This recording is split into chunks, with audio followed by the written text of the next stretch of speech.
नमस्कार। आइए सुनते हैं मुंशी प्रेमचंद जी की लिखी कहानी अधिकार चिंता। टॉमी यूं देखने में तो बहुत तगड़ा था। भौंकता तो सुनने वालों के कानों के पर्दे फट जाते। डील डॉल भी ऐसा कि अंधेरी रात में उस पर गधे का भ्रम हो जाता।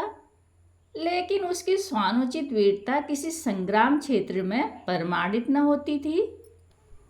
2-4 दफे जब बाजार के लेडियों ने उसे चुनौती दी तो वह उनका गर्व मंदन करने के लिए मैदान में आया। और देखने वालों का कहना है कि जब तक वह लड़ा, जीवट से लड़ा। नखों और दांतों से ज़्यादा चोटें उसकी दुम ने की। निश्चित रूप से नहीं कहा जा सकता कि मैदान किसके हाथ रहा, किंतु जब उस दल को कुमक मगानी पड़ी तो रणशास्त्र के नियमों के अनुसार विजय का श्रेय टॉमी ही को देना उचित और न्यायानुकूल जान पड़ता है। टॉमी ने उस अवसर पर कौशल से काम लिया और दांत निकाल दिए, जो संधि की याचना थी।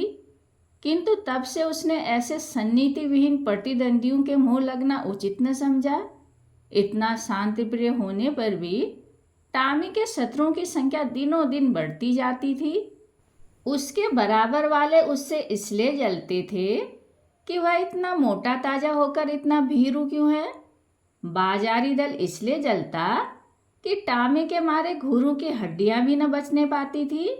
वह घड़ी रात रहे उठता और हलवाइयों की दुकानों के सामने के दोने और पत्तल, कसाई खाने के सामने की हड्डियां और छीछड़े चबा डालता।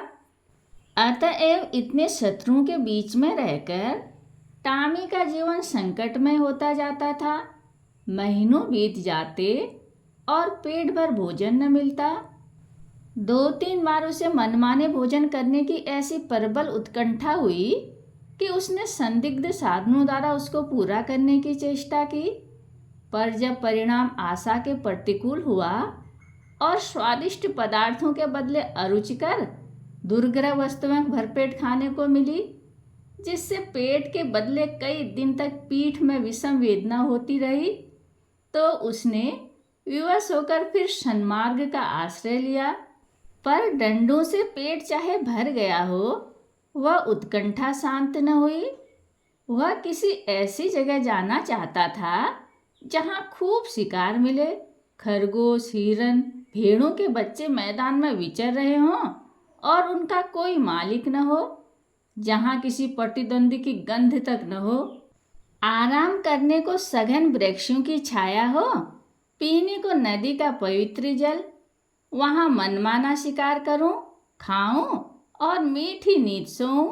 वहां चारों ओर मेरी धाक बैठ जाए, सब पर ऐसा रौब छा जाए कि मुझी को अपना राजा समझने लगे, और धीरे धीरे मेरा ऐसा सिक्का बैठ जाए कि किसी द्वेषी को वहां पैर रखने का साहस ही न हो।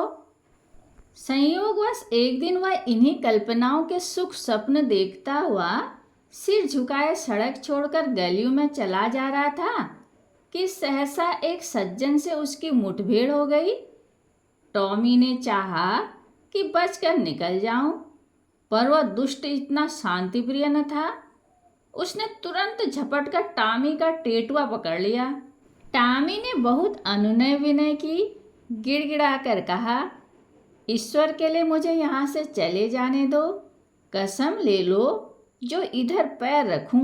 मेरी सामत आई थी कि तुम्हारे अधिकार क्षेत्र में चला आया, पर उस मदांध और निर्दय प्राणी ने जरा भी रियायत न की। अंत में हारकर टॉमी ने गंधर्व स्वर में फरियाद करनी शुरू की। यह कोलाहल सुनकर मोहल्ले के 2-4 नेता लोग एकत्र हो गए, पर उन्होंने भी दीन पर दया करने के बदले उल्टे उसी पर दंत प्रहार करना शुरू किया। इस अन्यायपूर्ण व्यवहार ने टॉमी का दिल तोड़ दिया। वह जान छुड़ाकर भागा। उन अत्याचारी पशुओं ने बहुत दूर तक उसका पीछा किया, यहाँ तक कि मार्ग में एक नदी पड़ गई और टॉमी ने उसमें कूदकर अपनी जान बचाई। कहते हैं कि एक दिन सबके दिन फिरते हैं। टॉमी के दिन भी नदी में कूदते ही फिर गए। कूदा था जान बचाने के लिए, हाथ लग गए मोती। तैरता हुआ उस पार पहुंचा तो वहां उसकी चिर संचित अभिलाषाएं मूर्तिमती हो रही थी। यह एक विस्तृत मैदान था। जहां तक निगाह जाती थी हरियाली की छटा दिखाई देती थी। कहीं नालों का मधुर कलरव था, कहीं झरनों का मंद गान, कहीं वृक्षों के सुखद पुंज थे, कहीं रेत के सपाट मैदान। बड़ा सुरम्य मनोहर दृश्य था। यहाँ बड़े तेज नखों वाले पशु थे जिनकी सूरत देखकर टॉमी का कलेजा दहल उठता था, पर उन्होंने टॉमी की कुछ परवाह न की। वे आपस में नित्य लड़ा करते थे, नित्य खून की नदी बहा करती थी। टॉमी ने देखा, यहाँ इन भयंकर जंतुओं से पेश न पा सकूंगा। उसने कौशल से काम लेना शुरू किया। जब दो लड़ने वाले पशुओं में एक घायल और मुर्दा होकर गिर पड़ता तो टॉमी लपक कर मांस का कोई टुकड़ा ले भागता और एकांत में बैठकर खाता। विजयी पशु विजय के उन्माद में उसे तुच्छ समझकर कुछ न बोलता। अब क्या था, टॉमी के पौ 12 हो गए। सदा दिवाली रहने लगी। न गुड़ की कमी थी न गेहूं की। नित्य नए पदार्थ उड़ाता और वृक्षों के नीचे आनंद से सोता। उसने ऐसी सुख स्वर्ग की कल्पना भी न की थी। वह मरकर नहीं, जीते जी स्वर्ग पा गया। थोड़े ही दिनों में पौष्टिक पदार्थों के सेवन से टॉमी की चेष्टा ही कुछ और हो गई। उसका शरीर तेजस्वी और सुगठित हो गया। अब वह छोटे मोटे जीवों पर स्वयं हाथ साफ करने लगा। जंगल के जंतु अब चौंके और उसे वहां से भगा देने का यत्न करने लगे। टॉमी ने एक नई चाल चली। वह कभी किसी पशु से कहता, तुम्हारा फला शत्रु तुम्हें मार डालने की तैयारी कर रहा है। किसी से कहता, फला तुमको गाली देता था।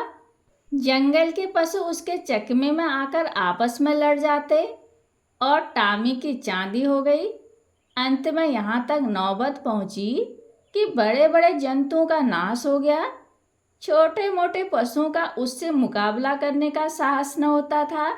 उसकी उन्नति और शक्ति देखकर उन्हें ऐसा प्रतीत होने लगा मानो यह विचित्र जीव आकाश से हमारे ऊपर शासन करने भेजा गया है। टॉमी भी अब अपनी शिकारबाजी के जौहर दिखाकर उनकी इस भ्रांति को पुष्ट किया करता था।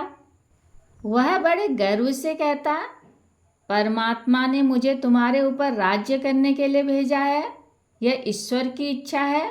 तुम आराम से अपने घर में पड़े रहो। मैं तुमसे कुछ न बोलूँगा। केवल तुम्हारी सेवा करने के पुरस्कार स्वरूप तुम में से एक आध का शिकार कर लिया करूँगा। आखिर मेरा भी तो पेट है। बिना आहार के कैसे जीवित रहूँगा और कैसे तुम्हारी रक्षा करूँगा। वह अब बड़ी शान से जंगल में चारों ओर गौरवान्वित दृष्टि से ताकता हुआ विचरा करता। टॉमी को अब कोई चिंता थी तो यह कि इस देश में मेरा कोई मुद्दा ही न उठ खड़ा हो। वह नित्य सजग और सशस्त्र रहने लगा। ज्यों ज्यों दिन गुजरते थे और सुख भोग का चस्का बढ़ता जाता था, त्यों त्यों उसकी चिंता भी बढ़ती जाती थी। बस अब बहुधा रात को चौंक पड़ता और किसी अज्ञात शत्रु के पीछे दौड़ता। अक्सर अंधा कुकुर बतासे मुके वाली लोकोक्ति को चरितार्थ करता। वन के पशुओं से कहता, ईश्वर न करे कि तुम किसी दूसरे शासक के पंजे में फंस जाओ। वह तुम्हें पीस डालेगा। मैं तुम्हारा हितैषी हूँ, सदैव तुम्हारी शुभ कामना में मग्न रहता हूँ। किसी दूसरे से यह आशा मत रखो। पशु एक स्वर में कहते, जब तक हम जिएंगे आप ही के अधीन रहेंगे। आखिरकार यह हुआ कि टॉमी को क्षण भर भी शांति से बैठना दुर्लभ हो गया। वह रात दिन दिन भर नदी के किनारे इधर से उधर चक्कर लगाया करता। दौड़ते दौड़ते हाँफने लगता, बेदम हो जाता, मगर चित्त को शांति न मिलती, कहीं कोई शत्रु न घुस आए। लेकिन क्वार का महीना आया तो टॉमी का चित्त एक बार फिर अपने पुराने सहचरी से मिलने के लिए लालायित होने लगा। वह अपने मन को किसी भांति न रोक सका। वह दिन याद आया जब वह 2-4 मित्रों के साथ किसी प्रेमिका के पीछे गली गली और कूचे कूचे में चक्कर लगाता था। 2-4 दिन तो उसने सब्र किया, पर अंत में आवेग इतना प्रबल हुआ कि वह तकदीर ठोक कर खड़ा हुआ। उसे अब अपने तेज और बल पर अभिमान भी था। 2-4 को तो वही मजा चखा सकता था। किंतु नदी के इस पार आते ही उसका आत्मविश्वास प्रातःकाल के तम के समान फटने लगा। उसकी चाल मंद पड़ गई। आप ही आप सिर झुक गया, दुम सिकुड़ गई। मगर एक प्रेमिका को आते देखकर वह विह्वल हो उठा, उसके पीछे हो लिया। प्रेमिका को उसकी वह कुचेष्टा अप्रिय लगी। उसने तीव्र स्वर से उसकी अवहेलना की। उसकी आवाज़ सुनते ही उसके कई प्रेमी आ पहुँचे और टॉमी को वहाँ देखते ही जामे से बाहर हो गए। टॉमी सिटपिटा गया। अभी निश्चय न कर सका था कि क्या करूं कि चारों ओर से उस पर दांतों और नखों की वर्षा होने लगी। भागते भी न बन पड़ा। देह लहूलुहान हो गया। भागा भी तो शैतानों का एक दल पीछे था। उस दिन से उसके दिल में शंका सी समा गई।